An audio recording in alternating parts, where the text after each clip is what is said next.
Halo teman-teman, kembali lagi bersama saya Arif di channel Encoder Indonesia, tempat berbagi codingan. Nah, di video kali ini kita akan belajar mengenai grid system. Nah, teman-teman, kalau teman-teman sudah belajar mengenai CSS, tentunya teman-teman juga sudah belajar mengenai grid system ya. Jadi, grid system di Bootstrap ini, kita lihat dulu contohnya nanti seperti apa ya teman-teman. Jadi, kita akan membagi halaman ini menjadi beberapa bagian. Nah, contohnya seperti ini untuk beritanya, lalu di sebelah ada juga berita lagi. Lalu ada iklan. Nah, di sini dia menggunakan yang dinamakan dengan grid system. Ini suatu cara untuk membagi satu halaman itu menjadi beberapa bagian. Nah, grid system ini totalnya satu halaman ini dia memiliki 12. Jadi, kalau teman-teman menggunakan SM1, call SM1, maka teman-teman dapat membuat ini sebanyak 12 item ya, seperti ini. Nah, kalau misalkan lebih, misalkan kita tambahkan lagi di sini. Misalkan kita kopikan ini lagi. Copy di sini, kita save, lalu kita refresh. Maka dia akan berada di bawah sini. Karena apa?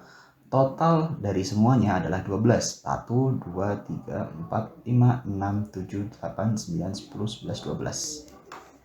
Nah, teman-teman bisa membagi sesuai keinginan teman-teman. Di sini teman-teman bisa membagi call SM1, artinya teman-teman bisa memiliki 12 kolom di sini. Lalu call SM2, teman-teman bisa memiliki 6. Jadi istilahnya 12 bagi 2 adalah 6 ya. Lalu 3 berarti 12 bagi 3 teman-teman bisa punya 4 kolom. 12 bagi 4 teman-teman bisa punya 3 kolom. 12 bagi 6 teman-teman bisa punya 2 kolom, dan teman-teman bagi 1 berarti atau 12 bagi 12 adalah 1, jadi teman-teman bisa punya 1 kolom seperti ini. Nah, lalu teman-teman juga bisa membuatnya seperti ini. Ini saya kecilkan dulu biar makin jelas. Nah, di sini saya membuat kolomnya menjadi 2, tapi ukurannya berbeda. Di sini ada yang ukuran 10, lalu ada ukuran yang 2. Nah, intinya teman-teman, untuk pembagian dari grid system ini, totalnya teman-teman yang harus bikin adalah 12. Misalkan teman-teman bikin 10 sama 2, atau 9 sama 3, atau mungkin berapa ya? 2, 2, 2, 2, 8 sama 4 gitu. Teman-teman bisa buat seperti itu. Nah, lalu apa sih artinya SM dan ini? Ngaruhnya seperti apa sih? Jadi teman-teman bisa perhatikan di grid option ini ya. Jadi, kalau kita menggunakan extra small, artinya dia akan sangat kecil ya teman-teman. Nah, dia digunakan untuk membuat halaman web kita ini makin responsif untuk ketika dibuka menggunakan handphone. Nah, lalu di small ini, yakni lebih dari 576 pixel, dia akan semakin responsif jika dibuka menggunakan tablet. Tablet. Lalu kalau teman-teman menggunakan medium atau MD, jadi ini adalah ukuran dari layar laptop, seperti itu teman-teman. Nah, kalau large ini adalah ukuran dari layar komputer. Nah, untuk extra large ini adalah ukuran yang lebih besar dari monitor komputer. Jadi teman-teman bisa gunakan sebaik mungkin grid system ini, karena grid system ini akan sangat membantu teman-teman nantinya untuk mendesain web teman-teman.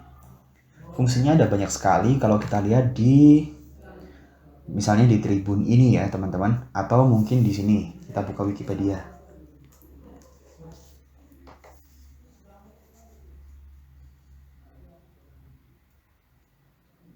Misalkan kita cari apa deh gitu, misalkan Indonesia ini ya.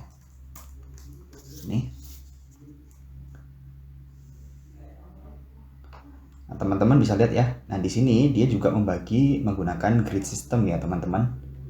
Nah, jadi grid system ini sangat penting buat teman-teman nantinya membuat halaman web teman-teman makin bagus dan juga makin responsif ya.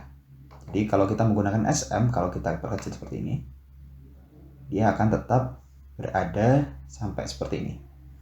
Nah lalu seperti ini ya teman-teman, ya, dia akan makin responsif gitu teman-teman.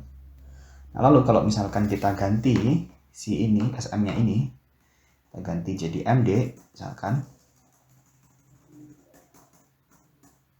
MD ini, ini kita save dulu, save, kita besarkan, kita refresh. Sebenarnya nggak ada yang berubah ya. Oh ini saya ganti dulu ya, call MD, kita save biar ada warnanya. Sebenarnya nggak ada yang berubah ya, tapi teman-teman kalau teman-teman kecilkan ini, nah, dia akan turun ke bawah seperti ini, menyesuaikan dari tampilan halaman yang teman-teman pakai ya. Misalkan kalau makin kecil berarti makin misalkan tampilan HP, maka dia akan turun ke bawahnya supaya nanti kontennya tidak jadi jelek gitu ya teman-teman. Jadi tetap beraturan seperti yang teman-teman inginkan. Nah, sekian teman-teman video mengenai grid system ini. Terima kasih telah menonton. Sampai jumpa kembali di video-video selanjutnya.